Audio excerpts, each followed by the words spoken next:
मैं हुण मरियम नवाज रोटी तो नहीं ना पका सकती, वो नौ बड़े वड्डे ने। सच्ची गल कर रहे। अल्लाहु अकबर। ओए बोलो, जड़ियाँ बीबियाँ रोटी आप पकाउंदियां आटा गुन्नदियां नौ वड्डे रखदियां, बोलो नौ वड्डियां रखदियां, पर ना रखिया कर। फिर कहणगे जी मौलवी नूं की लोड़ जी नौ गल्लां करन दी, ते तुसीं परचा करा दो। मैं जज नूं कहांगा भी जनाब जे नौ रखने जायज़ ने मैनूं हदीस विखा दो, फिर मैं भी रखदा। अही अज जिन्हां नौ रखे ने अल्लाह माफ़ करे, ये स्तंजा किवें करदे होणगे, ये पाकी किवें हासिल करदे होणगे। नौआं च मैल जम जांदी। आ कई बंदे नौआं नूं लैके मूँह च लगे रहिंदे ने, चलिओ मैल फसी हुंदी, हलो हुंदी कि नहीं। नौ रखने नहीं जायज़।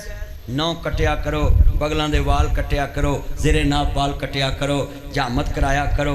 हाँ जी, जामत कराया करो। हाँ जी, जिन्हें मेरे चन्न बैठे ने